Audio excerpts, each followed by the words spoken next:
breaks. We'll see what breaks. Man. Sorry, I was distracted. Let's see what's breaking. Everything is breaking today. Uh-oh. Actually, I'm very broken. Uh-oh. Uh-oh. I'm here to break your spirits.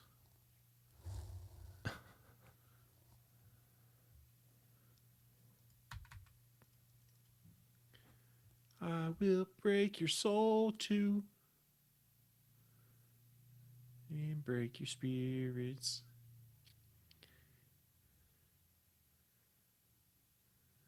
Can you guys hear me? I hear myself too, but yes, I can hear you. Okay. Hold on. Yes, I can hear you. And I hear myself too. We're doing stupid things.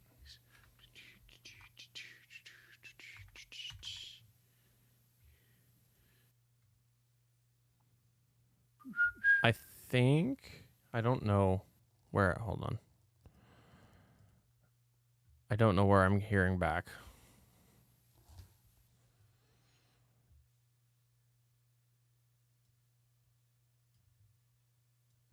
I might have a window open.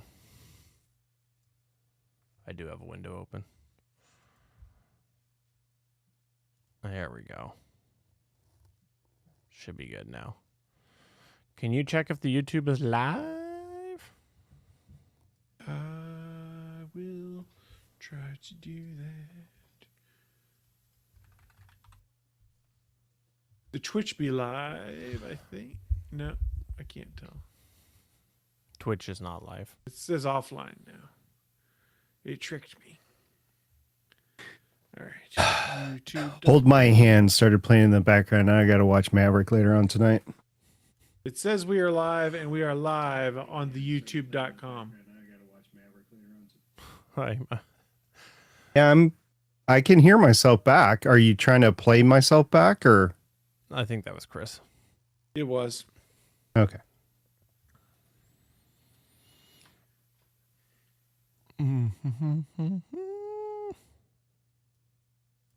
Ish. I might lock up OBS again. Let's find out. We are live on the Twitch machine too. The GonnaBot just advanced to level 2. Yeah, GonnaBot. Yeah, you did. We are live. And we're... You can't stop us because we're live. It's really, really hot. I'm going to listen to the rest of Hold My Hand. I want to hold... I can't do that. We're live. Okay. I would like to hold your hand. Oh, I'm sorry. I am not a big Lady Gaga fan. You're not? I'm not, but you know, this tune from Maverick is pretty catchy. Your tune from Maverick is pretty catchy. Oh, yo!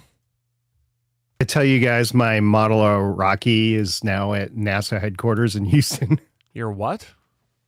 The 3D printed model of Rocky that I made from Project Hail Mary. What's a Rocky? Like Rocky... Never mind. Sylvester Stallone, Rocky? Is that what we're talking about? Go watch the movie. I haven't seen it yet. I need to watch it. I haven't seen it either. Hello, can you talk? No. I can. All right. Hold my hand. That's not how she says it. Uh-huh. I thought maybe we were singing about like something else. Howdy. Howdy, rowdy. You know, I'd get you guys flight jackets, but I'm not in the Air Force anymore. You're not? I don't know. No. You might be really loud. Why are you really loud? Chris is really soft to me. Here, can you talk sustained? Me or yeah, him? You, okay. SP. Sure. So, yeah, I'm not in the Air Force anymore, but I am in the Space Force. So if you wanted like a astronaut suit, I might be able to take one off the rack and send it to you and know if it would fit or not. is you still need me to talk? I'm Yes. talking. I'm still talking. Still talking. I'm watching Chris, who has a interesting look on his face. All right, you're good. You're good. Thank God. Thank you. Okay, cool. I think we're good to go. I just need to figure out what am I actually on the book face? I tried to go on the book face. Hey, we're on the book face. Oh, snap. We're on the book face. The face that is on books. It's the book face. You know, what I think made Maverick is Jennifer Connelly. It's Oh, not come on, Tommy. stop it. It's Jennifer. Sorry. I just echoed back. I'm sorry. I did? I don't know. You guys couldn't hear yourself back? I did not. I don't know. I'm Oh. listening to Hold My Hand, so I can't hear myself anyway. Uh-oh. Can you talk again? No, I think. Me again? No, we're Seriously? good. We're good. Okay. Are we good? No, we're not good. Why are you guys going through there? Hold on. Here. I don't know. When the thing did the thing, OBS got all messed up. Hold on. Oh, yeah. The video had to end with Tom smiling, not with Hitman saving his ass. Why is this doing this? I think I need to go Stacy's in mom. changes. Stacy's mom has got it going I'm on. told she's got it going on. I love what YouTube's serving up. Am I serving? What am I serving? I like the gosh, I don't even know what her name is, but she's on Instagram and probably TikTok and does the variation of these songs. And she don't sung know. Stacy's mom Oh, from the girls viewpoint. oh yes, I It saw is that one. hila- Yes, that one is pretty good. Yeah, That's hilarious. Yeah. So sorry everybody for the chat. It's doubling up. I'm not going to try to fix it anymore. I tried before the show, before we streamed, but I don't know. I got to figure it out, but it's not worth my time. So it's only here, I think, that sees it. So that's fine. I am pretty much ready to go if you guys are good. Unless you guys want to make another posty post. It's up to you. We can post. Nobody follows me on social media anymore. Okay, well, that's okay because I didn't know you were on social media. you're. I mean, no, let me correct that. Too late. Nobody alive follows me on social media anymore. Oh, that's- A lot of digital bots follow me, Ouch. but they're not alive. Oh, I thought you were going a whole other way. Never yeah, mind. no, I knew. Oh. That's why I clarified. Thank you for correcting because I definitely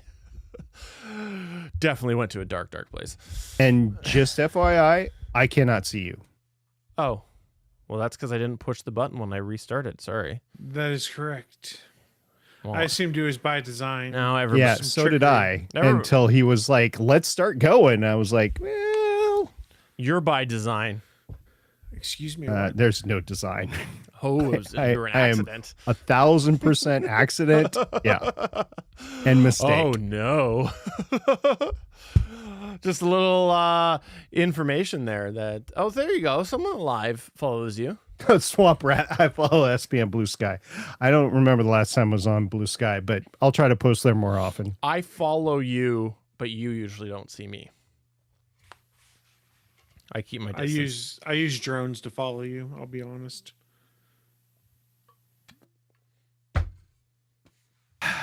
This dude in the Stacy's mom video is just She's got it going on, man. no. I mean, he should be paying attention to the girl. I know. Maybe they're not straight. Maybe the girl's not of interest. But he was into mean, the there- mom, so There's a lot of poly stuff going on these days, so I'm not gonna say anything except for houses are expensive. they are. So he missed out on a financial opportunity. So what you're saying is the more people in the relationship, the more you can spread the costs and buy a bigger house. Exactly. I see what you're putting down. And I should clarify for everyone watching, we do not live in the same home, the three of us. I'm pretty sure I'm not I've going read to say that. several articles that said poly relationships are exploding in places like LA where people cannot afford housing. Or relationships.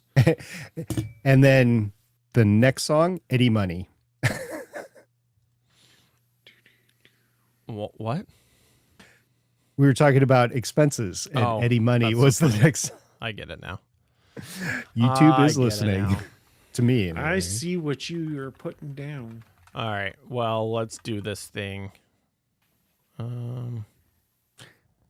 Okay, Freebird, let's go.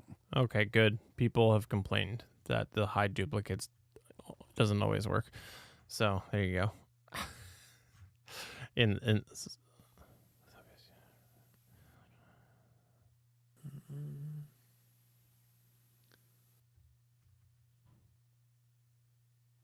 Huh. If you don't enable the weird. Yeah, there's lots of people complaining in his Discord that it doesn't work, but it's like Maybe it's broken right now. it's no, it's like these are old posts too. So it looks like it's just a I issue. dip in once or twice a week, and read the last like 3 or 4, and then that's all I had time for. Yeah, I don't go in here unless I need something. Okay, fine. We'll go. And I'll deal with another gem. All right, thanks everybody. Bye. And we're out.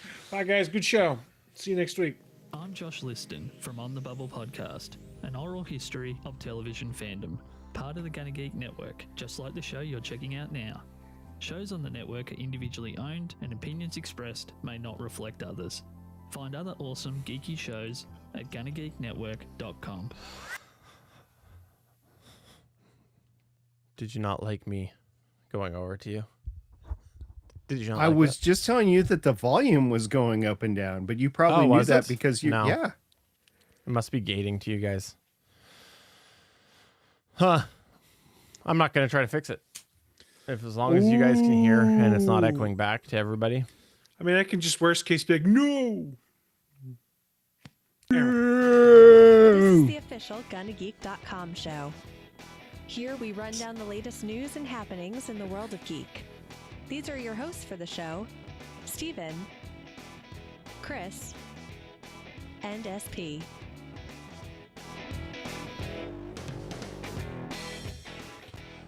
Sup, bitches? You said a dirty word. Oh my, what a way to start a Friday Eve. Welcome to an all-new episode of the official Gonna Geek Show. I am Steven, and I am pleased to say Chris Farrell is here. And tell you that Steven has a filthy bleeping mouth. You know what I also have? Filthy producer hats, because I have just realized that the sidebar isn't accurate. What are I you mean- talking about? We're back in time. We were talking about hats, and I thought you were going to finally reveal that you wear a toupee. You know what, though? SP is also here, because I'm leaving all of this in. How's it going, SP? I am doing fantastic. It's almost Monday, just a few days away, and then we can start this wonderful work week thing all over again. Chris, did I actually introduce you? I've lost track here. I don't No, know. you did. Okay. But we're talking about wonderful Mondays, and I think a part of my soul just left my body. Yeah. I mean, Chris, if you don't like what you do, find something that you do like to do, and then Mondays will be awesome. I tried like- to make a case to get paid to do that, but then I was told that I needed to go to that OF site, and nobody paid. He's dead, the guy that owns it, too. Oh, really? Yeah, well, owner or founder? I guess he's, well, founder for sure. I thought he still owned it. I don't know. Maybe I'm wrong. Oh, well, I mean, if I I, didn't had an explore account it there, too I'd be deeply. worried. I would be worried if I had an account on there. I So mean, it's only where I Steven, sell my feet pics. When did that happen? last Like week. this last Oh. week. Well, nobody told me about that. What about all my subscriptions? I mean, what? I honestly have been following it, so I don't know what's going on with people that are on there or their subscriptions or the business model or anything. But I will say, and we've said this before, Stephen, on Better Podcasting many, many, many times, do not build your platform on somebody else's platform. I mean, and another thing to consider, it's not just porn. It's mostly porn, I assume, that OnlyFans is used for. But we even talked about on this show, there was an actress who's in the Harry Potter movies who played Lavender Brown, who has a hairstyling OnlyFans, which is rated G stuff, but wasn't invited to cons because she had an OnlyFans. People just went that far and went, nope, not going to do this. But it was a perfectly reasonable site to have, similar to what someone could do on a Patreon, just for sharing hairstyling tips, if I recall correctly.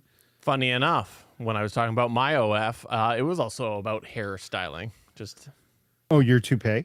oh yeah, sure, we'll go with Did that. you shave a lightning bolt into your chest hair? Yeah, let's go with chest hair. Hey, no kink shaming here. If you didn't know this, we talk geeky news when we're not making terrible jokes like that. Well, my jokes are terrible. The rest of that was all real. But if you aren't Really bad. in our Discord, you should definitely come to our Discord because we have lots of fun talking about things that are geeky, but also sometimes we talk about rodents being used to fish wire through houses. And so you should come over to our Discord at GonnaGeek.com/Discord, and you can tell all about your experience doing just that. I mean, I just use replicators from Stargate. Replicators. You must say it like Thor of the Asgard. Replicators. You know, before we talk about news, I need to catch you all up. I know one of you know about this already, but I took Chris Farrell's advice and finally caught up with For All Mankind. Chris has recommended that many times on this show. How is that my advice? And so I decided to go ahead and do that. And I was so shocked that SB hasn't watched it yet. I mean, why would I? It's alternative history and space. I mean, there's no reason whatsoever why I would want to watch that. No. Isn't it Ron Moore also? Yes, it is actually. And yes, there is Ron Moore-isms all over the place. And just if you didn't catch that, SP is the one that actually has many times. And I have sailed past him. I'm caught up to date so I can watch this season as it comes out.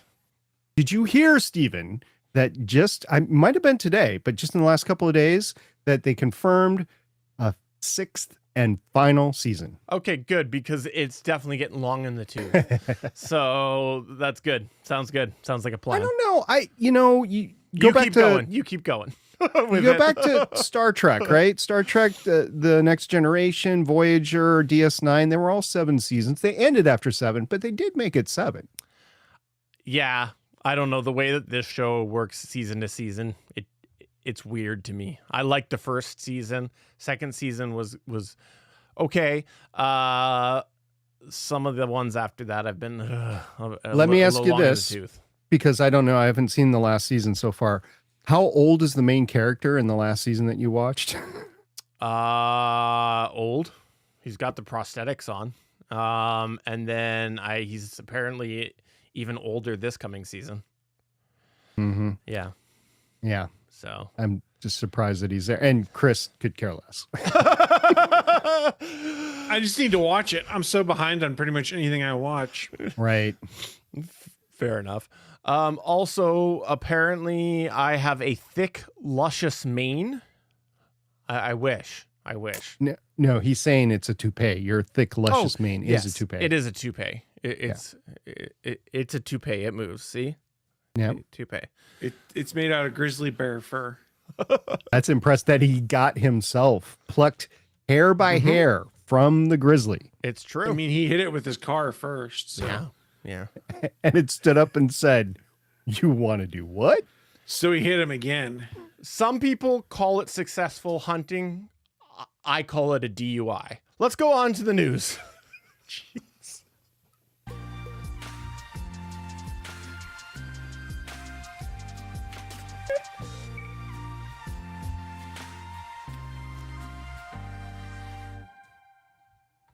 All right, let's start off talking about Sora, or Sayonara Sora, or So Long Sora, or Sora You Will Not Be Missed. Any of these things. If you didn't know this, Sora is OpenAI's video platform, at least in its current iteration, and it was social media app related. Well, Guess what? It is been announced that it is coming to a close because OpenAI made a post the other day saying, quote, "We're saying goodbye to Sora. To everyone who created with Sora, shared it, and built community around it, thank you." They went on to say, "What you made with Sora mattered, and we know this news is disappointing. We'll share more soon, including timelines for the app and API and details on preserving your work."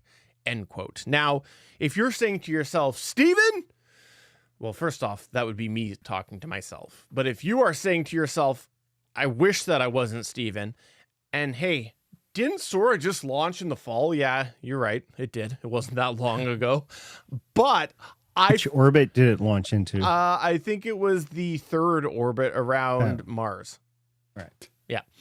Anyways, I saw something really comical to do with this because we could talk all in a minute about all AI slop and all that stuff. But I saw a post on Reuters that said that basically Walt Disney got blindsided by this, because if you didn't know this, the Walt Disney Company and OpenAI had worked together to create project linked to Sora, and they had a meeting, and then basically 30 minutes after that meeting was when it was announced that Sora was being dropped. So they had a meeting about their collaboration, and then OpenAI was like, bye.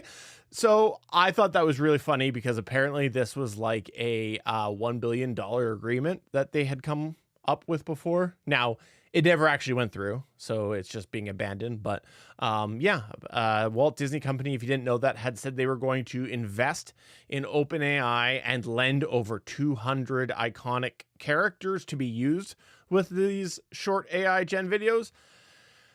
Now, I think maybe there's something to that. Perhaps this is why Sora is going away. Perhaps there's a little bit of regret in that. But I wanted to ask you guys, is this the end of Gen AI with OpenAI for now? Or do we think that there is going to be a rug pull beneath said rug pull, and we're going to just see a new version of OpenAI's Gen AI come out soon just because they needed to move on from Sora for legal reasons? Okay, so Sora and all these video generating things get real popular when they first come out because people are like, let me try and have Steven Jondrew popping out of a toaster with a weird background or stuff like that. But let's be honest, after that initial surge for like a month of everyone screwing around and making weird stuff, it just became a disinformation machine. And there wasn't really much creative coming out of it. It was, I'm going to try and make my own fake stuff that people will believe on the internet. I don't know. Maybe it's because I was never a believer. I'm just kind of like, yeah, okay, good. Close this down because it didn't really do anything besides just be like, okay, cool. I can make weird 12-second videos. Great. How about USP? 12-second videos. Wow. I remember investing in, at least my time, in a similar capability a while back. Just short 12-second like audio that became clamor. That's what clamor. Oh. Right. Clamor. Yeah. Guys. Who would you say her name? You said Clamor? Clamor. Yeah, that's right. It's one I hadn't thought of in a while. I'll be honest. You took me back down memory lane. You're welcome. So I think that if you spend any time on social media lately, it has changed. And one of the things that it has changed, except for a few places on the internet, and it's not even the full place on the internet, it's like sub rooms in the internet, is that every post comes with it a video, not even a picture anymore. It's a video. And people are using all sorts of things to create it. Usually there's a lot of AI out there, and I am getting sick and tired of it.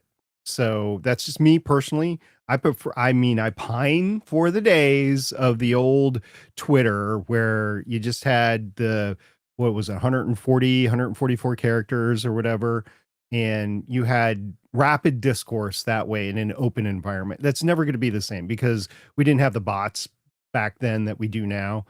And I don't know how many of these companies that do this sort of thing are going to survive, because it's going to get easier and easier and easier to do this stuff. You're going to have apps that are going to be capable of doing this on your phone pretty soon, and it will be subjected to the rights available. And that's how they'll make money, is that in order to use this character or this likeness or whatever, you're going to have to pay, micropayments basically to do that. I don't know eventually how much that's going to be profitable for the people that license their image, but that's kind of where I see this going in the relatively near term. Beyond that, who knows? But I think Sora's days were numbered, basically based on the licensing and potential legal action. Yeah, I think that this is my theory on it, is that they got information they needed in order to enhance products, and then they realized that the current implementation of their Gen AI was not a profitable one, because Gen AI video is very costly.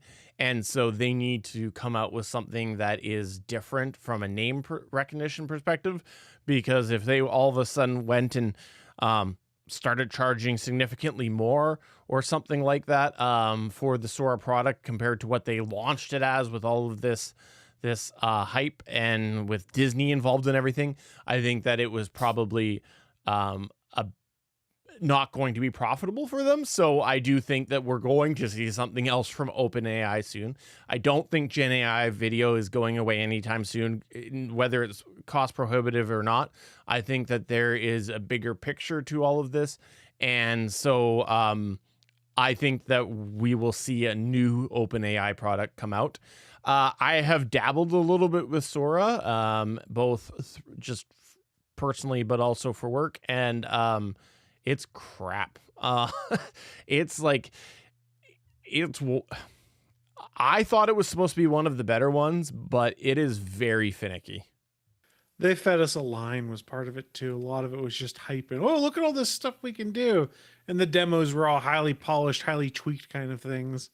Again, it goes back into what happened is it was really popular for a short time while people screwed around with it, made their stupid funny videos to post online, and then realized, oh, this isn't either that great or I'm just not having that much fun with it anymore. And it kind of fell off to the wayside. It wasn't trendy and popular very long, and that's why it's going away.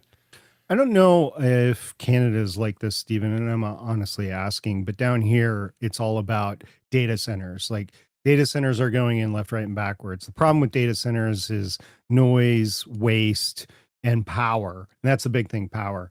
And I see this computing power to be wonderful, but I don't know how it's going to be affordable to the end user, like you or me. I see it applicable to businesses maybe, but not to people like us three. And so these sorts of niche things, they will be a flash in the pan for a little bit, unless they find some sort of funding mechanism. Anything that's usable at our level is effectively a tech demo to sell the services to someone that can afford to put crap loads of money into it. We are not the end users. We are the training data on all of this. Yeah, I agree. And I think we saw a little bit of this in sort of the area of I lost my train of thought. Where was I going with that? Shit. Chest hair. Yes, chest hair. I better write down this edit point. I thought we the were last talking time about wasn't there. We're talking about data centers being Oh yes, money. yes. I think that we saw a little bit of this with the entire AI market when all of a sudden, what's their names? The Chinese one, DeepSeek. DeepSeek came out at one point, and they just like stock market went crazy bad for anything North American based that was in AI at the time, because DeepSeek came out and just did it cheaper, and they did it in a more economical model. And I think that, we saw some jumping forward based off of that. And so I do think that this is a situation where right now, like Chris said, they're training we're being the training, we're training the model, but eventually there will be a more cost affordable way to do some of this Gen AI video, just like we've seen with all other AI stuff in recent years, where it just keeps getting more and more affordable and less resource intensive until the next feature comes out, and then it's brand new and the cycle starts again. Look, we know they scrape Twitter and Facebook and Reddit and all of that to train all of the AI text models and stuff like that, and continue to do so. And that's part of why Reddit shifted to their model where you can't use a third-party app anymore because it's cost prohibitive because the API got abused for AI models to get all the data. You can't tell me that Google is not going to take everything on YouTube and be like, look what we can do with video. We've got all this stuff that we can start with. Any of this stuff that we're putting out there for free or to make money potentially off of content-wise, they can just turn around and use it themselves too. Why do you think? Let's try this out. Just humor me for a second. Hey, Google AI, make Steven's toupee better. It's already good. Didn't work. We tried. But no, I'm interested to see what comes from OpenAI next, because I really Another boondoggle. do think there'll be something else. Yeah. Well, moving on to the next news point here. I heard that Chris Farrell is excited about bugs. Yes, specifically of the Firefly variety, because I like how they light up and flutter around and make me happy inside. I also like the television show Firefly. You know, oh, that's what that was. That one-hit wonder that was... He was talking about Bugs, or It's a Bug's Life, or it's, one of those films. No, we are talking about the cult hit television show that was out from 2002 to 2003 and incredibly mismanaged by the Fox Broadcasting Company that did somehow get a spin-off movie in 2005 called Firefly. If you follow Nathan Fillion or Alan Tudyk, you saw they'd kind of been teasing, hey, something's going to be coming up at our appearance at AwesomeCon. And they'd been doing lots of little short form videos on their podcast account of Once We Were Spacemen, where they were reuniting with all the cast members and kind of giving the hint, something's going to happen. Well, this past week at AwesomeCon, Nathan Fillion and the entire cast had a panel, most of the cast, not all of it, where they were able to announce that an animated Firefly series is now in advanced development. At this panel in Washington, D.C., Fillion, alongside co-stars Alan Tudyk, Gina Torres, Jules State, Marina Baccarin, Sean Maher, and Summer Glau were all in appearance to hype the fact that there is a return to Firefly happening. They are all expected to reprise their roles. They did also mention that Adam Baldwin, who was not there, will return as Jane Cobb to lend his voice to the project. This animated Firefly series will be developed through Nathan Fillion's production banner, Collision 33, the same that also does his podcast, in partnership with 20th Television Anniversary, which controls the underlying rights to the franchise.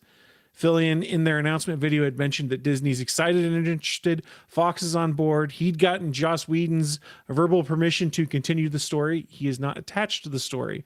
So who is attached right now to the production side of the house and the writing side? Well, that would be Mark Guggenheim and his partner, Tara Butters, who we all are pretty familiar with from things like, Legends Tomorrow, Arrow, Agent Carter, Reaper. They're going to be attached as the showrunners. A script has been completed. Funny enough, they relayed in the initial announcement video, the two met via their shared connection for Firefly. So I thought that was kind of cool.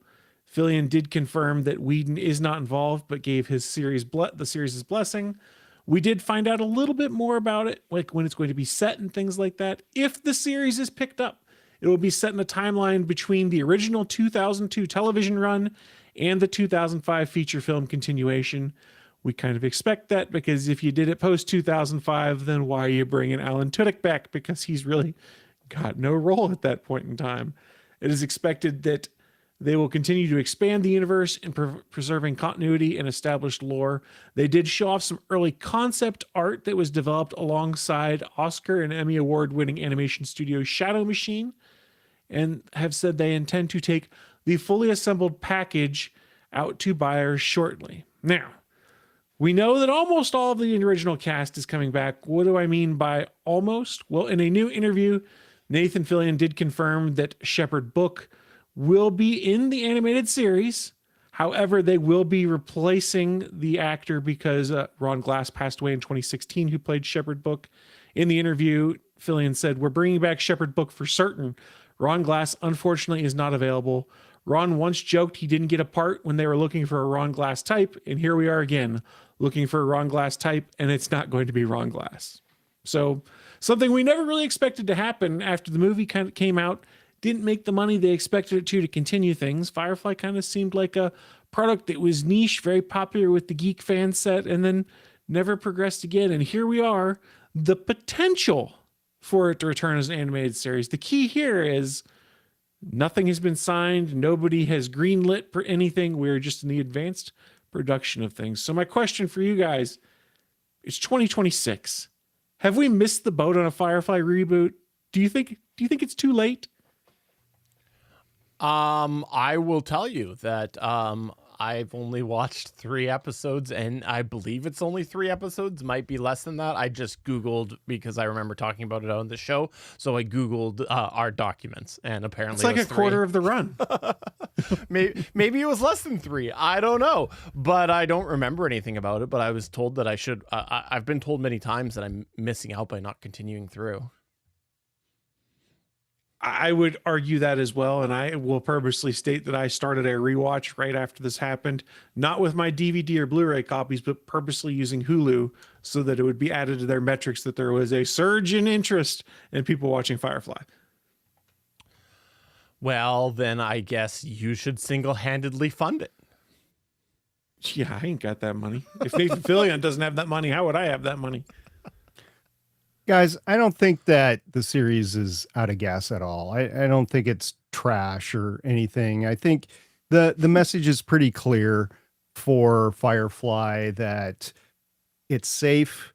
Let's have a party. Let's have a shindig. Let's go with the cast who has a heart of gold, and let's all have a wonderful time traveling to Janestown and maybe have a little Ariel. special train job and remember fondly the movie Serenity. I don't get any of those references, but I'll laugh. Will that help? So I think he named almost every episode of the TV show. Okay. in that. I think he missed Ariel. That's one of the Bushwhacked. episodes. Yeah. Yeah, and Bushwhacked. Ariel and Bushwhacked. Yeah. I just couldn't figure out a way to put it in there. Do I think the series, and I'm not making a pun here, do I think the series or the IP is out of gas? No. I think it was so special that I think they can continue on. And I think, especially in this day and age where you've had that transition from live action to animation, whether it be Lower Decks, not that Lower Decks transitioned to animation, but the series of Star Trek transitioned to animation with it. I think, and all the other animated series that have been just fun in pop culture, like Archer, we could go on and name a bunch. I'm just not going to do that. But I think there is a chance for it as long as it maintains the heart. And again, I'm not making a pun, but the heart of the series, because that's why everybody liked it, is because it had a lot of heart. It was very unique. The adventures where it wasn't like a battleship in space. It was a dilapidated cargo ship in Serenity space. has no weapons. And I think the characters on board were very special and how they intermixed to each other. And I think if you're not actually seeing their physical bodies, because they're all older, then you could put your head back into right after the series ended. So I think it's possible. I do But too. I don't know if it's going to catch on to a new audience. And in this day and age, you're going to need a new audience. It depends on where it is. And I do know a lot of people had expressed their upset, like, oh, it should have been live action. I was like, do you not realize how busy this cast is? For the most part, the people in this cast have either moved on to much bigger projects and are very busy, or they're semi-retired at this point in time. Because I know Summer Glau kind of stepped away for a while to raise her kids. And now that they've gotten a bit older, she's got time. But voice acting is probably the only way we would ever get this back. Not just because these guys have gotten older. We could set aside our suspension of disbelief for a little bit to be like, okay, I can sort of believe they're 20 years younger. but animation means it can happen. I could do a what if, like a time jump episode, and do a what if, and just call it like before Serenity, the movie. And you could have them all in, including Alan Tudyk. As far as Shepherd Book, I am Shepherd Book. I'm going to break my NDA with you guys. I am Shepherd Book. You sound a lot like Ron Glass to me. I know, that's right? for sure.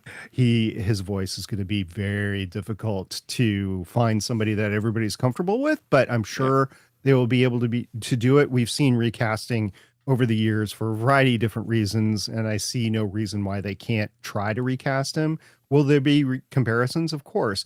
But you're talking about a generation, in my opinion. Again, you need to find a new audience that was okay with Dumbledore changing. And if you change Dumbledore, then Ron Glass is okay to change as well in Shepherd Book. I do think there is merit to the idea of switching from live action to animated being a problem, because some people do primarily watch live action stuff, and I get that this is exciting for people who were really into Firefly and are sad that it was so mishandled, but there is going to be a percentage of that audience that goes, I just don't really watch animated stuff, and I'm not going to do this. I want to respond to Swamp Rat in the chat, who said Red Dwarf was a bit awkward with how much the cast aged, especially Crichton, who wasn't supposed to age. I will refer you, in case you watched it, and I don't know if you did, I will refer you to Picard season 3, where you had Data, not an iteration of Data. You had Data, and Data wasn't supposed to age. So if that was okay for you, Hell, then Picard season 1. well, okay, fair. Yeah. If that was okay for you, then I think this will be okay for you, especially because it's animated. I'd counter that people weren't okay with it, and that Data version season 3 Data is actually an iteration of Data, because it's actually not the Data machine from the series. It's Data's mind in another vessel. So I would counter that it's not exactly the same, so to speak. Okay. Then there's going to be haters of it. Then, okay.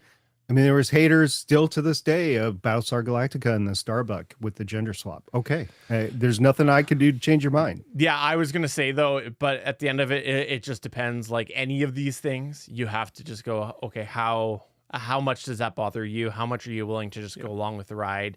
It's like any time that there's a kid in a long running show and the actor has to change because they're like, no, we don't want to age up the kid.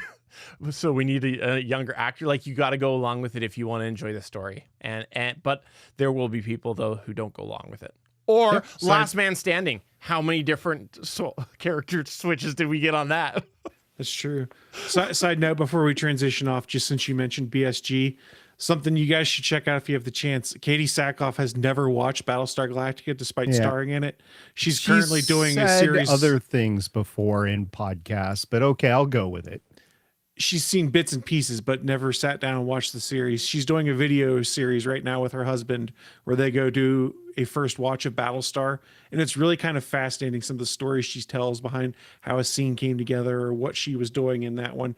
Really interesting stuff. She's only through like the first 5 or 6 episodes of season 1 so far, but it's on her YouTube channel. Go check it out. Okay. So it came out in 2003, right? Ended in 2009, right? I think so, yeah. It's 2026. So we are 17 years away from when it ended and 23 years away from when it started, right? Mm-hmm. The first Battlestar Galactica was 1978. So you're talking 25 years. So we're about at that time where we were right before the reboot happened. Well, they only tried to reboot it like 10 years ago and failed, so I guess we're due now. I think so. And I'm okay with it. It's a good story. You know what else is a good story? A NASA ignition event. Yes, we're going to ignite. It was a little cheesy, but I'll give that to them. I'll allow it. Yes, 2 days ago, it was spectacular what they pulled off. Not that the presentations were spectacular, they were really good, but just the fact that they gave them in what, I don't know about you, Stephen, but Chris and I kind of see these presentations off and on throughout our daily business and our jobs.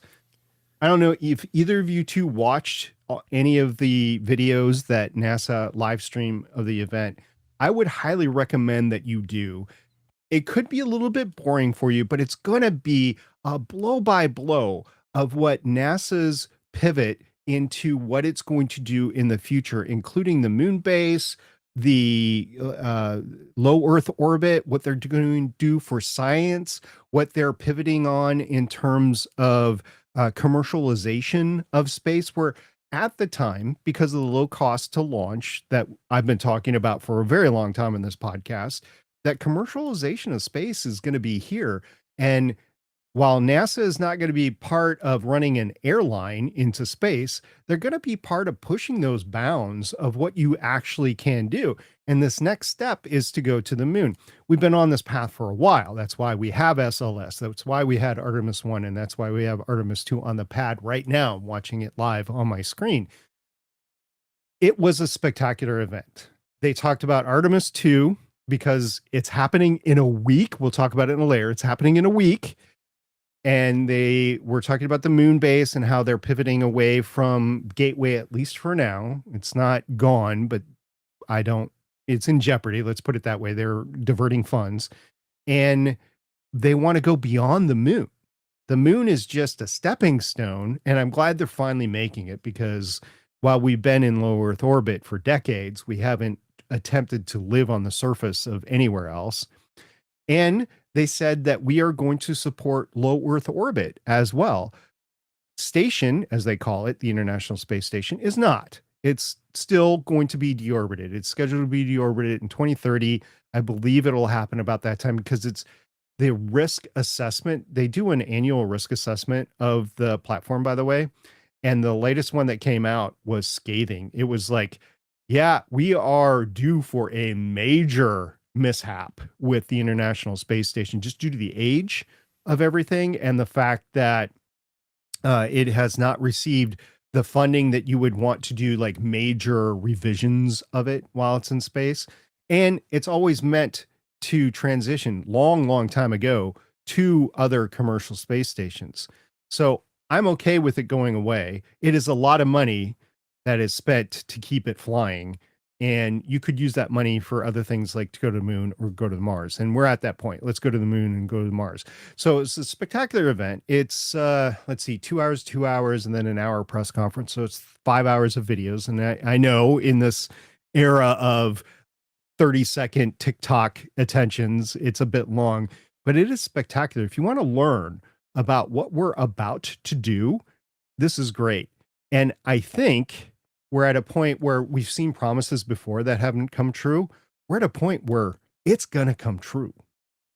So it sounds like neither of you two watched any of it, right? You are correct. I did not. Oh, sorry. I'm going to need that in a 30-second clip. Yeah, that's what I thought. 15 preferably. So I'm going to take a swerve here, and I'm going to go in a direction that they have swerved as well. And they said that in order to power all this, we're going to put nuclear reactors on the surface of the moon, and we're going to power spacecraft with nuclear reactors.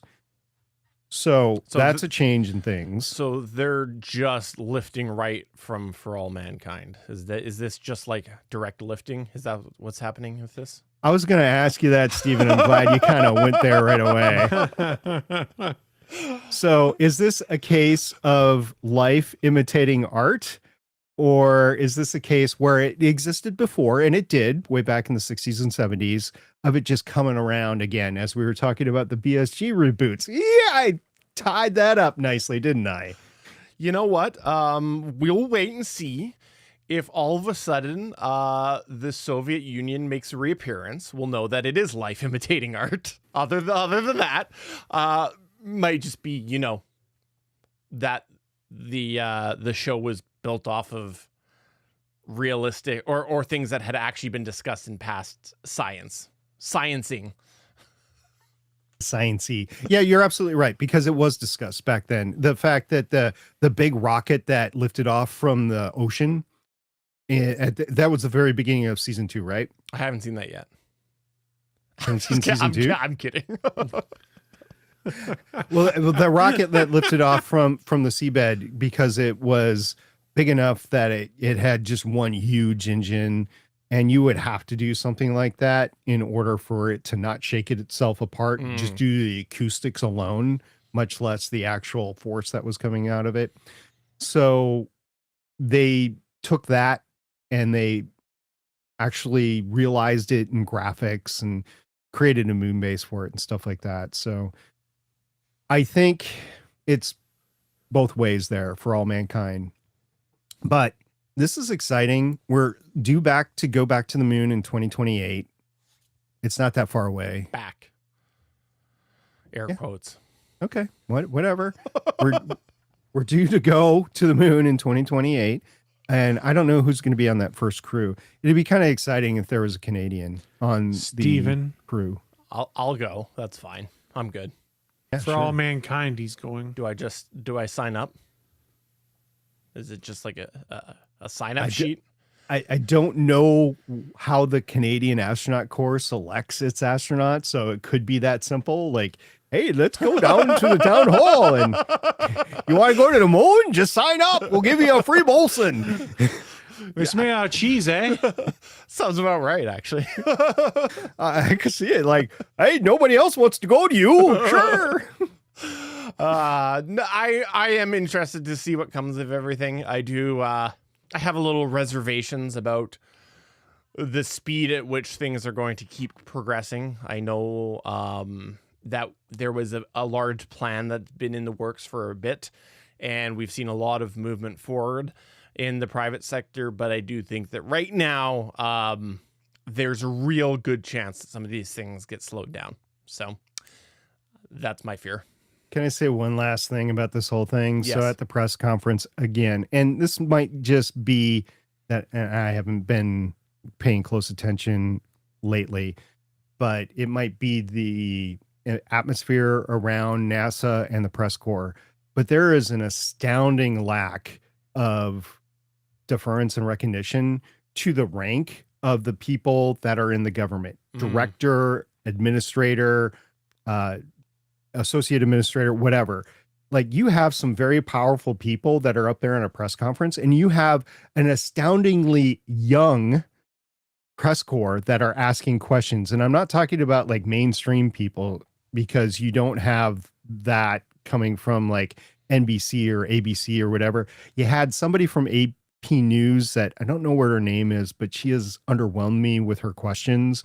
And you have from time to time somebody from CBS News and NBC News, but largely it's online, like spaceflight.com or Spaceflight Now or space.com, or, you know, any given one of those online avenues, Ars Technica with Eric Berger, for instance.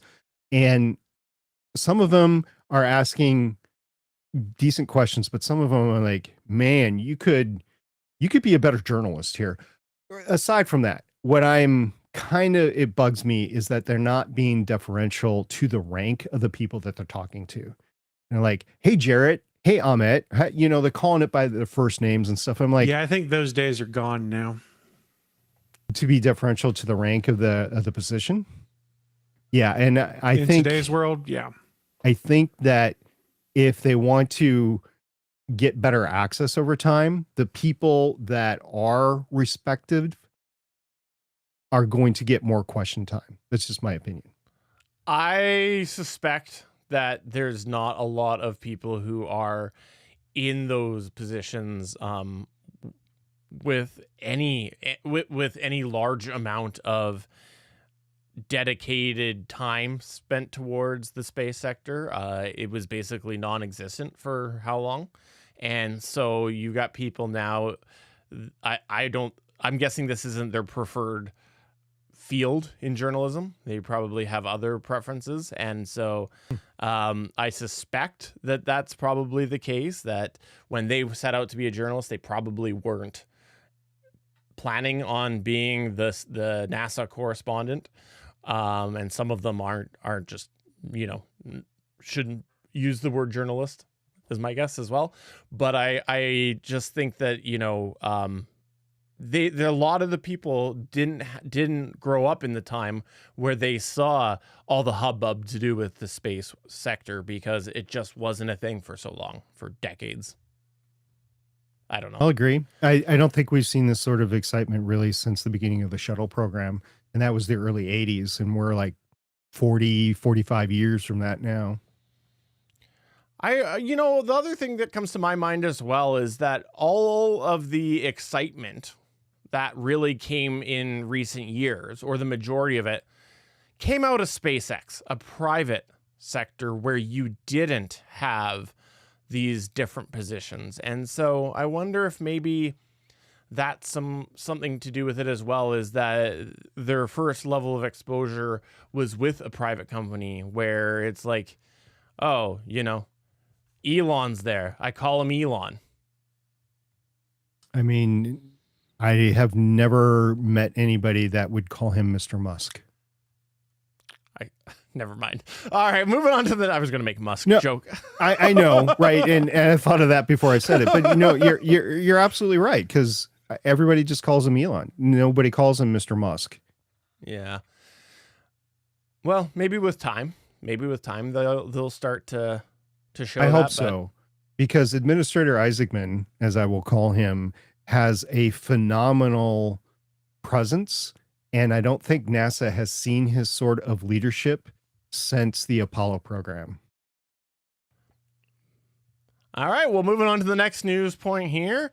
Let's talk about Samsung.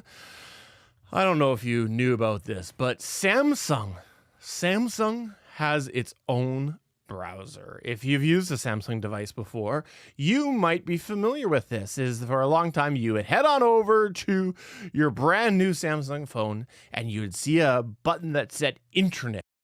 That's right. It said Intranet for a while because that's just what it was known as on there. But then they changed it to be called the Samsung browser. Well, I am a current S25 Ultra user and a former S23 Ultra user. And I have tried in recent years to use the Samsung apps where possible. But one area that I have not is the browser. For the audio listener, Chris is making the ugh face, but Google doesn't deserve all the praise either, because the Samsung browser just sucks. So we'll just hold on. Just hold on. I haven't tried it because the thing is, the browser is not one that I have tried, as my personal preference for a browser is that I want to make sure that my browser abilities can sync across platforms. And so years ago on the show, I talked about the Arc browser. Well, I never really got into the Arc browser other than trying it because there was no Android version. And even currently, there is a half-arsed version as well.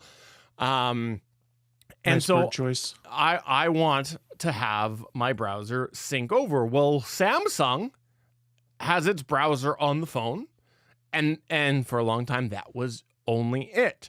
Well, guess what? I had seen a bit ago that there was a beta out for Windows, and now it's officially out of beta because Samsung feels that their browser, which, do you think it has a lot of AI stuff built into it?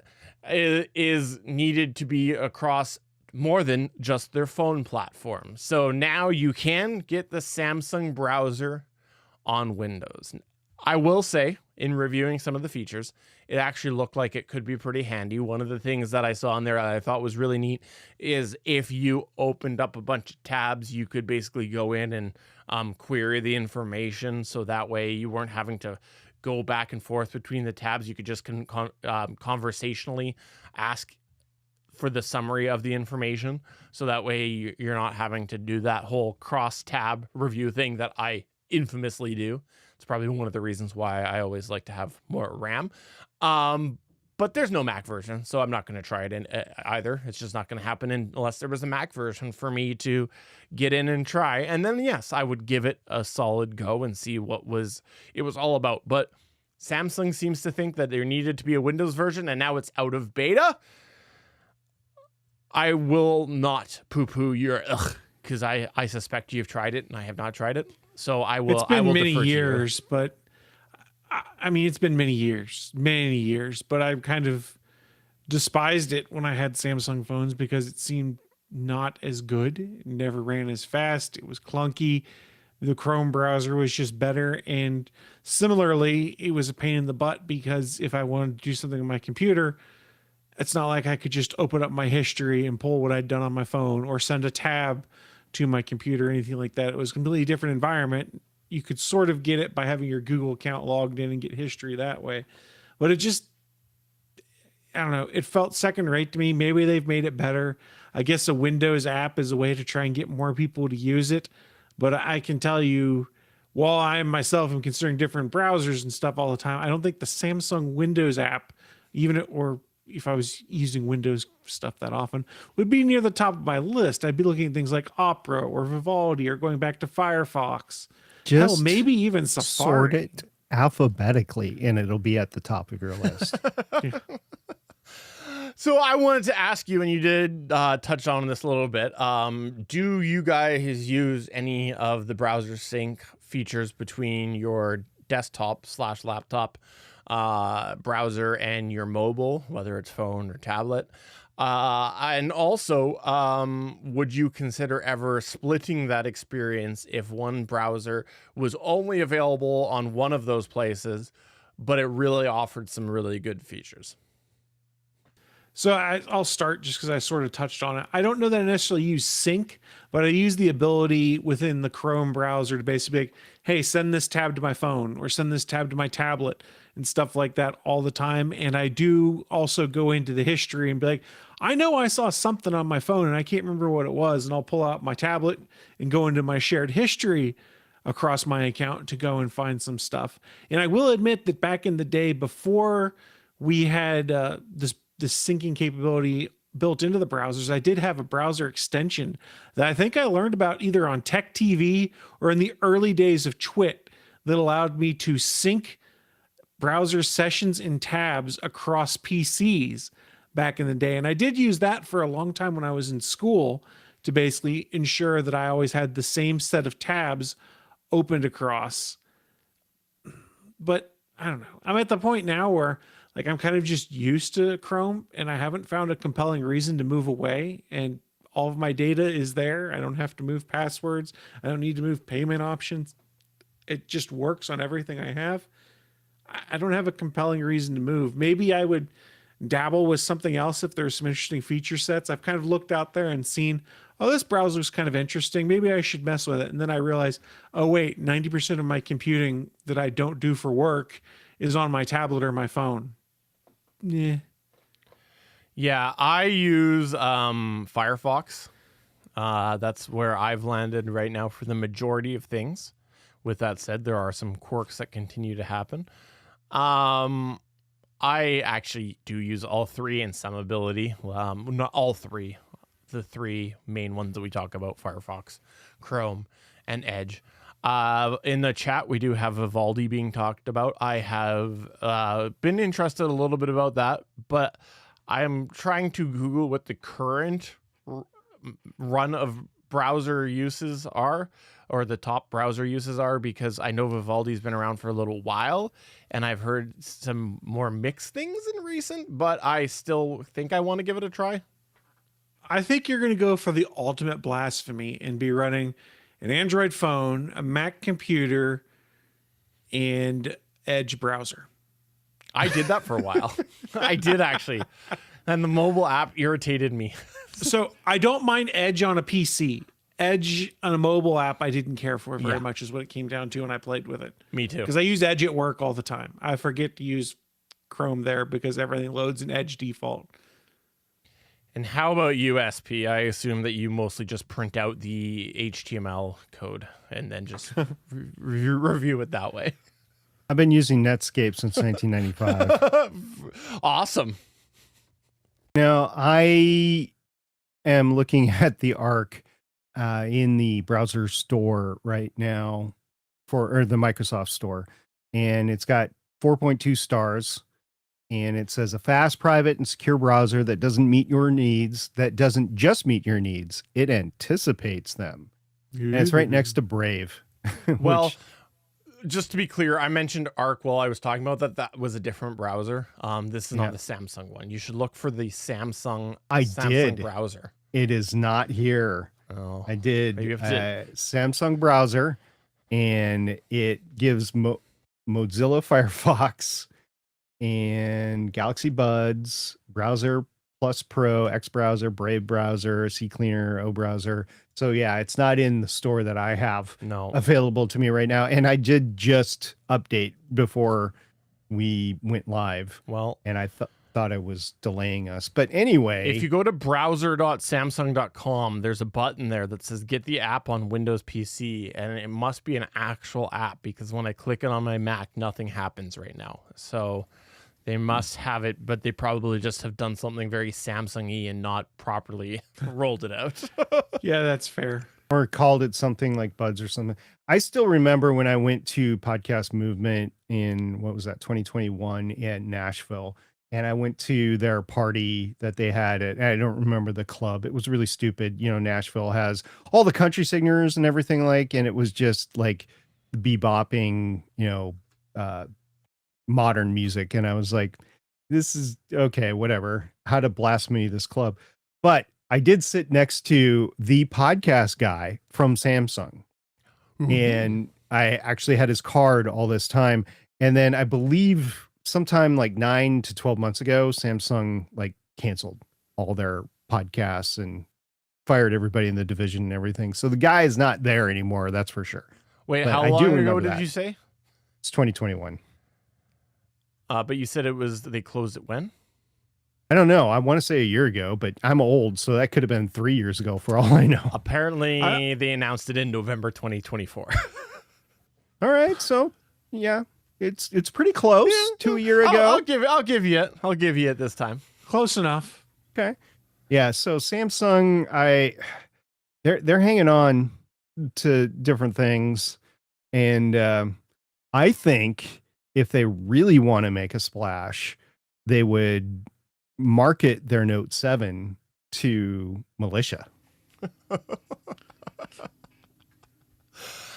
All right. Well, if you want to tell us about your browser, come to Discord, our Discord at GonnaGeek.com/Discord. You could maybe swing on into our Discord, if you will. I see what you did there. Yes, that's my cue to go right now. And I don't know if you guys know, if you're on the Discord, you probably do, but Sony released the trailer for the latest Spider-Man movie, Spider-Man Brand New Day, back on March 17th. And you're probably thinking, so what, Chris? What's the big deal?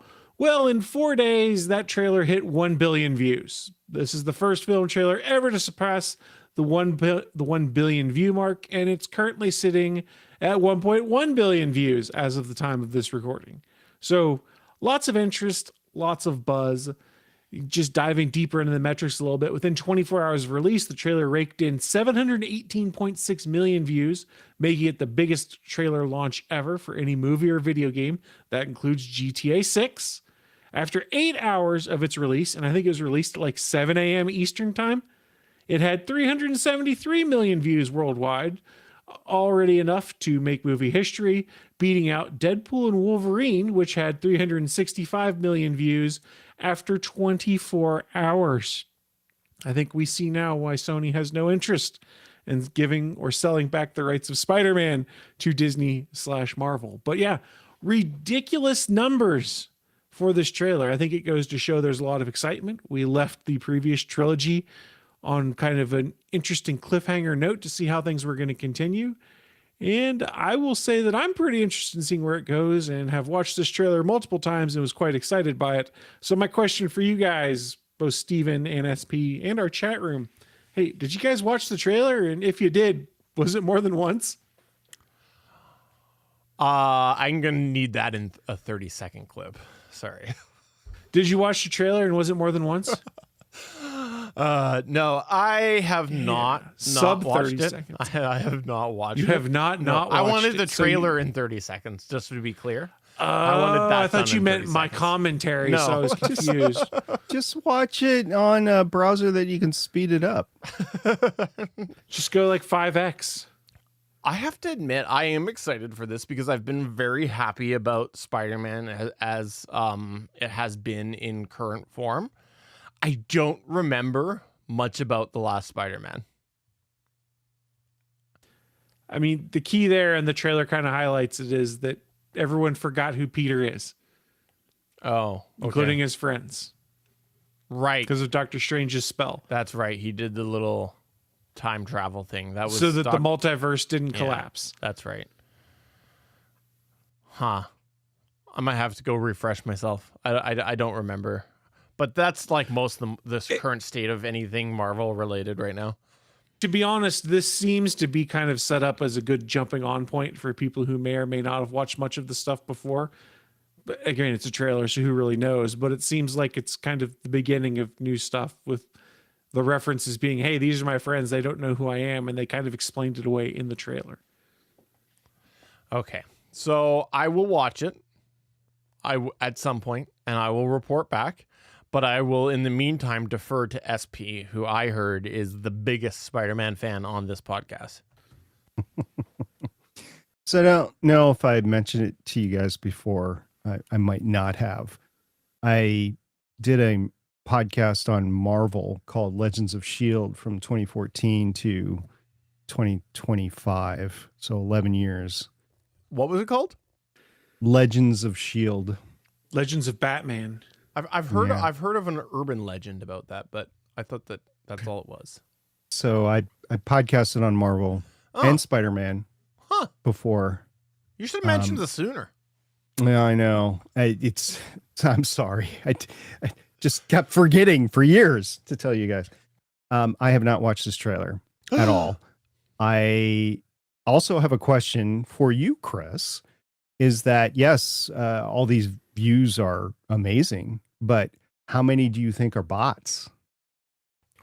I don't think Sony really has a need to go and buy bots for Spider-Man. I don't even think it's bots that are being bought. I'm wondering how we're into this new internet era of scraping. I'm just wondering how many of those bots out there are trying to scrape the data from it and trying to get the scenes and how it's going to go so they can ingest it into their models.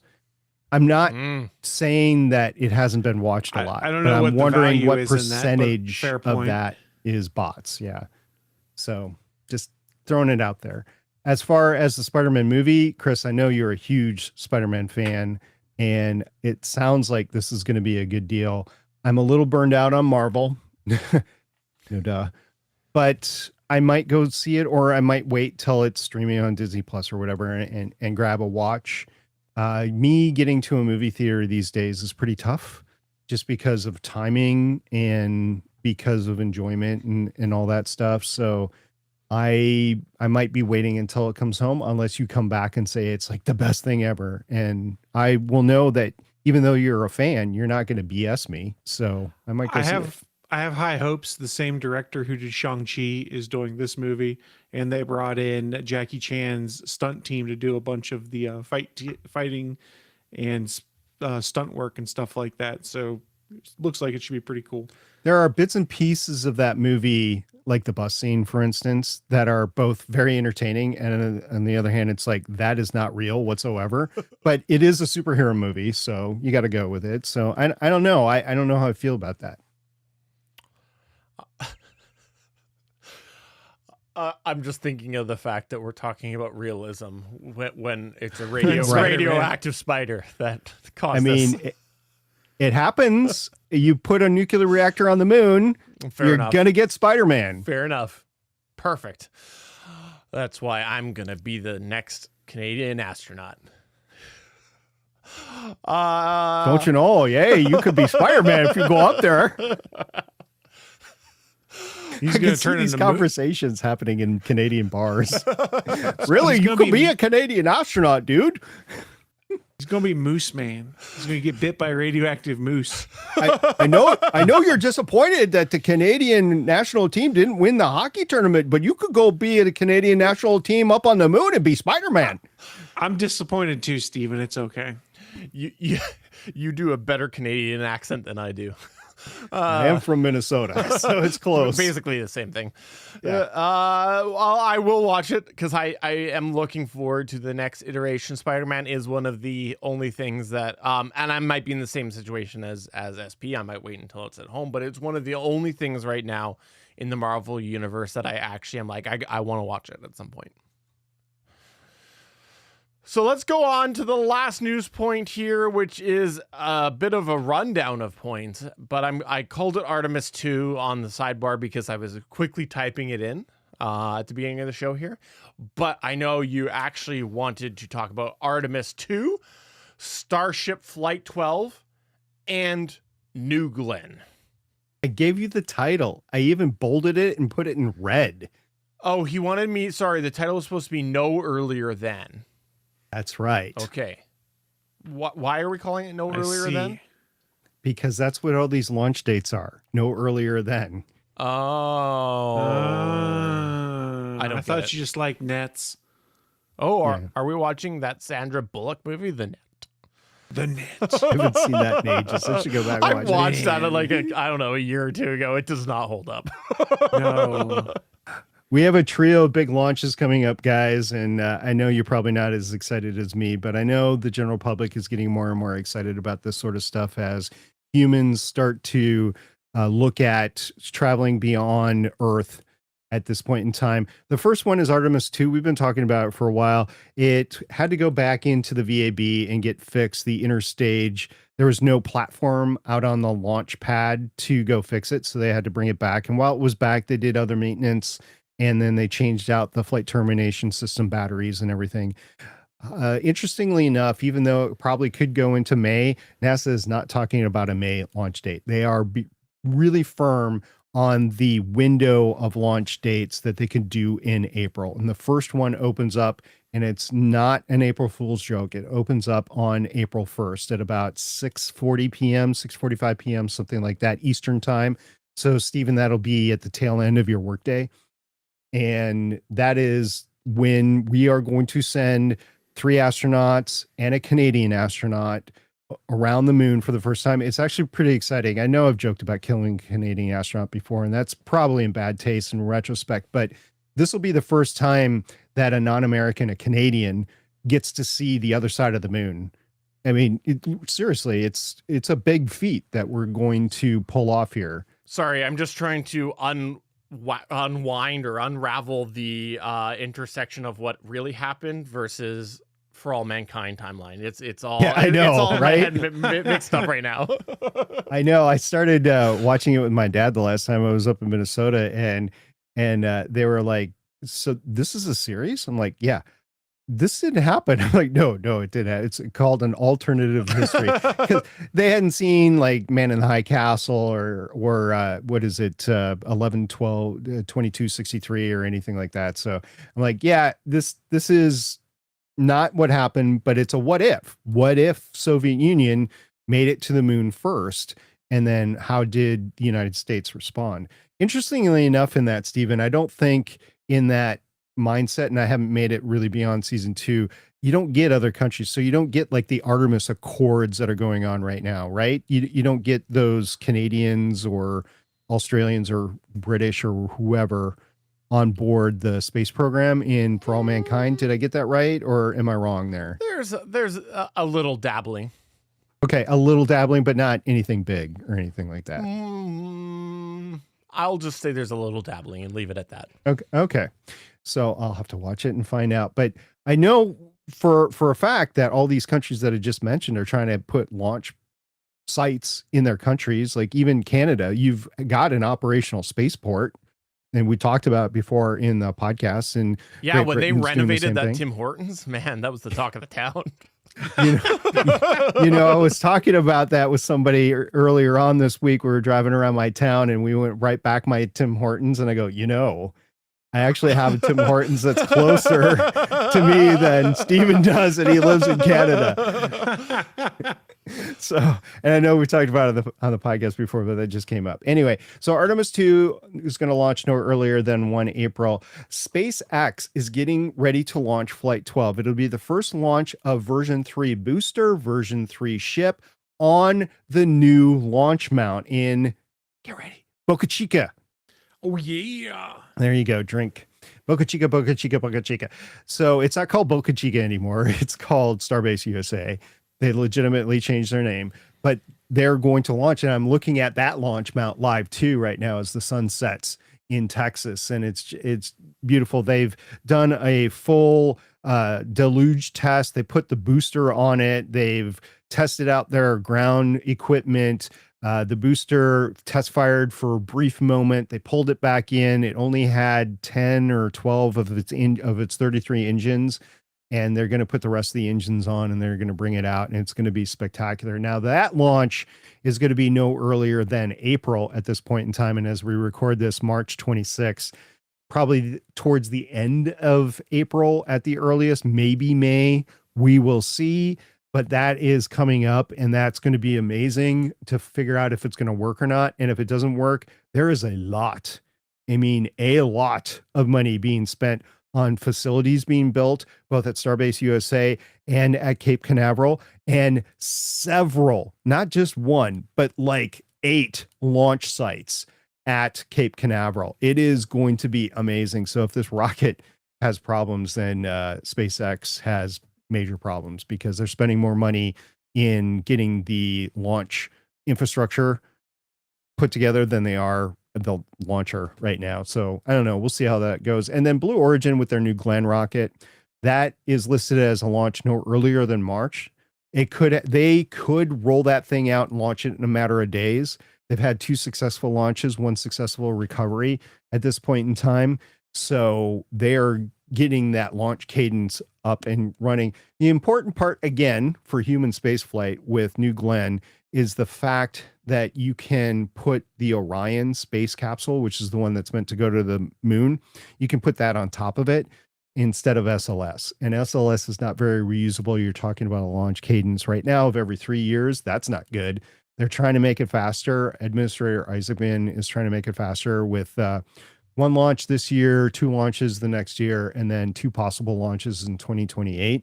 So they are increasing the launch cadence. They're doing that by stabilizing the configuration of SLS, as well as making a more Apollo-like test program. But beyond that, I don't know if they're going to be able to sustain creating a new rocket every time that they launch. So I think you're going to see a rocket like New Glenn be used more and more. And it might not just be New Glenn. It might be Falcon Heavy in a total reusable configuration. I don't know. But those 3 things are going to happen in the next couple of weeks, maybe next month or so. It's just amazing to me, and I can't wait to see these go off.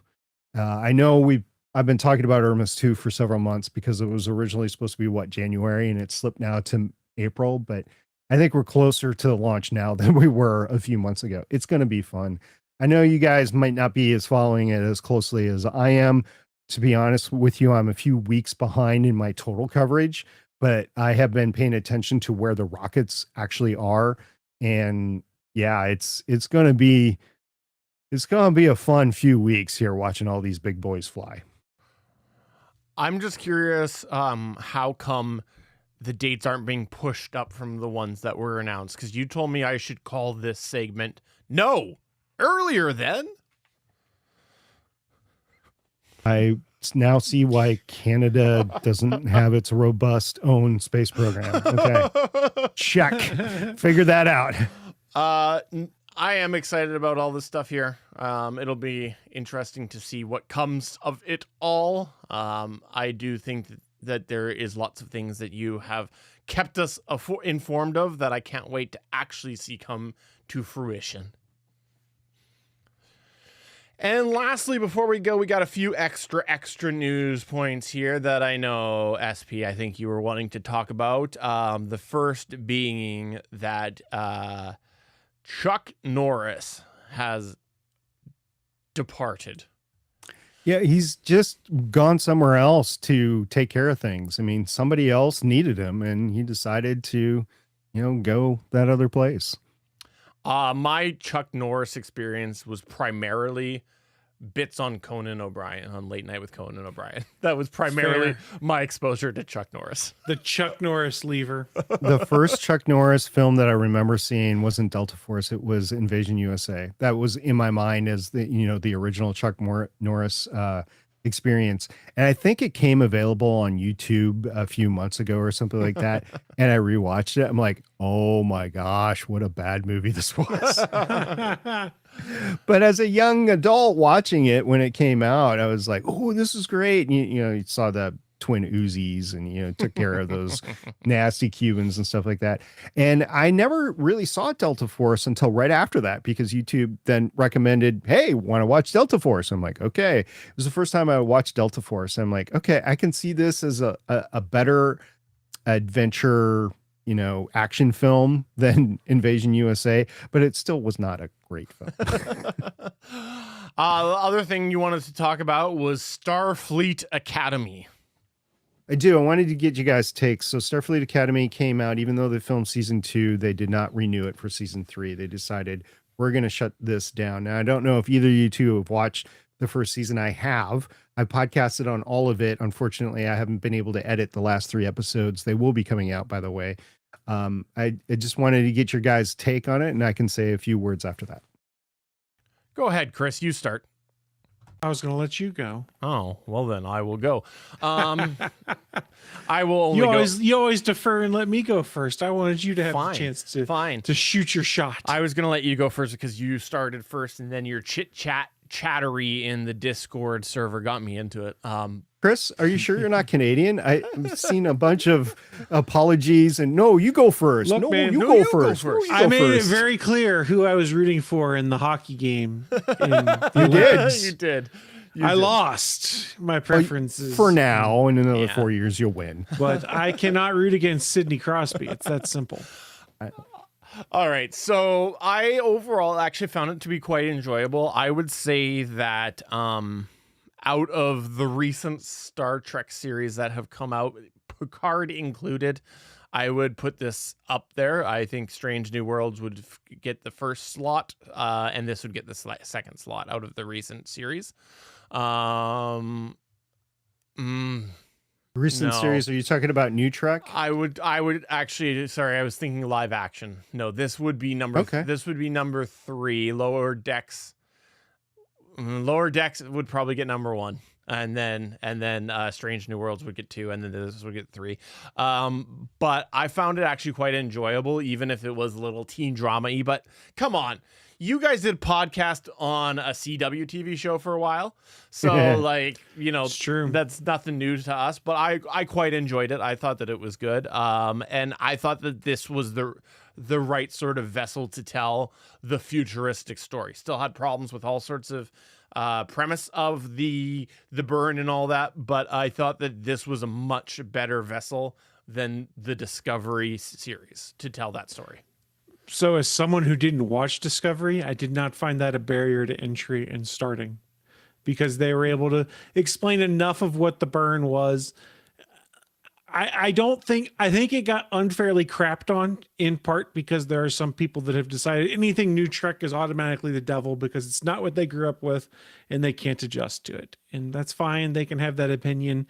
But there are a lot of people that have made their entire personality hating everything to do with it and not actually giving it a chance. And if you give the show a chance, it's not the Star Trek you grew up with, but yeah, Star Trek's 60 years old at this point in time, guys. It evolves. The same thing happened when the TOS shifted to Next Generation. People complained because it wasn't the same thing. This is not a new thing. I wish it had found more traction. I enjoyed getting to get some pieces of established Trek and reference that going forward. It was really neat having Robert Picardo return as the Doctor and be this timeless character that had so much go on. And I'm a little disappointed that they're not going to get to finish their story, because they did film the first 2 seasons and said that season 2 ends on not like a huge cliffhanger, but has a point. Cliffhanger is not the right term, because I don't think that's quite how they described it, but they leave things open to continue things. They didn't end the story. Plus, we've only gotten 2 years of the undergrad program in. I thought some of the new characters were fascinating. Like, I love Sam. I love what they did with Sam and how things changed in that, and the difference between the Sam we knew at the beginning of the show and later, and how they were playing with that. I think the actor playing her was doing a great job of portraying those differences and bringing it up. I will fully admit, though, I am not the target audience for this Star Trek. That's fine. I could still enjoy it. It's the same with Prodigy. I wasn't necessarily the target audience for that, but I still had fun with it. I'm a little disappointed to see it go. I sort of get what's going to happen. I don't know what is next for Star Trek. We know they've got 2 seasons of Strange New Worlds left, and they've filmed them all already. Filmed, yeah. So there's no Star Trek in production right now. Nope. The question is, are they going to jump into just doing Star Trek first years or something? I think is what they were calling it, which is the spinoff with Kirk. Year 1, I believe. Yeah, which has been rumored. I don't know. It's probably expensive. That has not been greenlit. Yeah. So the trend we've seen with a lot of the new Trek stuff is they have a short run relatively, because then contracts get too expensive to keep people on board. How about you? I'm pretty sure Paramount Plus was wanting something. Paramount was probably wanting lightning in a bottle. They wanted something, because this was their flagship. They admitted this was their flagship show.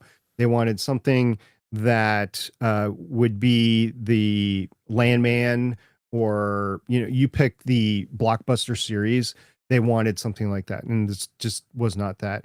I don't have any problems with the characters. I don't have any problems with the actors. I think the actors actually did a wonderful job bringing it to life. I do have some story issues with the season. I think that they did a disservice to traditional Trek in that it was like they were writing or it was like they were writing without any knowledge of past Trek. And I think that manifested itself in that they had to change a few episodes along the way. And it was noticeable to me as I was going through and podcasting on it. And I think they had to actually bring in continuity people to change some storylines in order for it to make sense. And for that reason alone, it was not my favorite. Not that I had any issues with the storyline, the characters, or how it was being portrayed.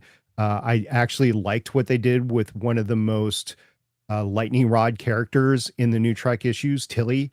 I liked what they did with that character. That story was one of the best stories Trek has ever told. And I'm just kind of sad that it's embedded inside this, which I don't know how next season is going to go, but it won't be revered as like Strange New Worlds, unfortunately. So we'll just see where this all goes as the company changes ownership, whatever that ownership is. I don't even think that's set right now. Whoever the new owners are, they will make a decision on where they want to go with this IP, because it is a tremendous amount of fandom and IP, 6 years worth. You can't just throw that away. So we'll see what happens in the future. But I'm not shocked that this was canceled based on the storyline alone. Chris, you were saying that you liked what they did with Sam. I don't hate what they did with Sam, but I don't think they needed to tell that full story in season 1. I think they could have told half the story in season 1 and half the story in season 2. I think having 2 main episodes in a 10-episode season on Sam was probably not the right thing to do for the series. And like I said, nothing to do with the character, nothing to do with the actor whatsoever. I think they pulled it off great. I just think that they should have done it in 2 seasons. I think, that might be why I enjoyed this so much, is because I legitimately I talked about it on here. I was not going to watch it because I was sure it was going to get canceled, just with everything else going on with the Star Trek universe. I knew even if it was a phenomenal series, it was going to get canceled. And so I turned out to be right. So I think I went into it with like, we'll just see what this is about. And maybe I'm unfairly ranking it so high because of that, but I just thought that it was a breath of fresh air. But with that said, I look forward to seeing what season 2 has to offer. And I do think that a lot of these Trek series have suffered in season 2. So we'll see. Yeah, I will leave my comments for the podcast on the season finale for the other podcast that I do, Strange New Worlds Fancast. Oh, look at that little promo. Because I don't, I was going to say something. I was like, well, if somebody hasn't seen it, I don't want to tell them the ending of the season. So everyone died, the whole cast. Poochie went back to his home planet. So I'm not going to say that, but I did have issues with the season finale that were basically based on all the things that I said about the series. So, well, we'll just see what season 2. I was actually excited for season 2 because I'm like, okay, they kind of have a clean slate even now. So I'm looking forward to seeing the final season. And who knows, somebody else could come in, buy up Trek and say, hey, we're going to continue the story. I could actually see that. So, or it could be dead forever. Who knows? We'll see. And we'll see how long the freezing of Star Trek happens this time around. I hope it's not long. Yeah, if for anything else, we've had standard new Trek for 10 years now. That's been a good 10-year run. Yeah. But that's going to go ahead and wrap it up here. Before we go, I'll remind everybody that there is a thing called Project Hail Mary. And next time, SP might have some thoughts to do with that. And you should come to our Discord as well at GonnaGeek.com/Discord, because then you can talk to him all about that. But we are pressed for time, so we are going to go.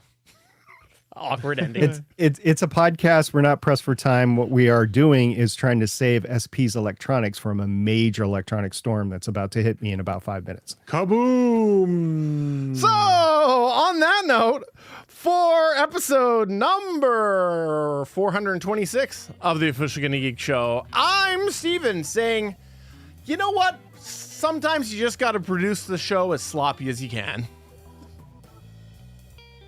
I'm SP saying next time we talk, hopefully we'll be talking about a big launch.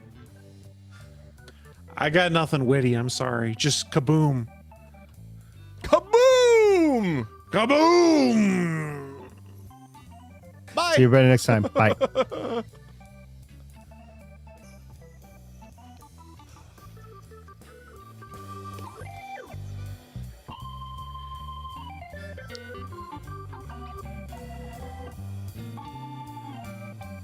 Thanks for checking out another episode of the official GonnaGeek.com show.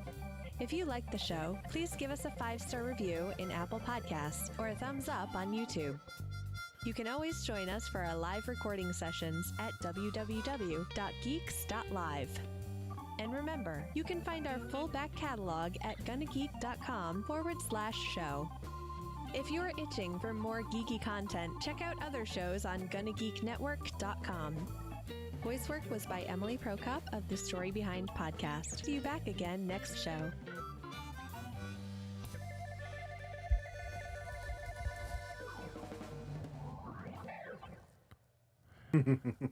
Well, thanks everybody for coming on by. We'll try to be back in a couple of weeks. Yep. See you guys in a couple of weeks. And if you have any hardware that has not been fried by the storms, feel free to send it SP's way. No. Kaboom! Bye. Bye, everybody. Bye.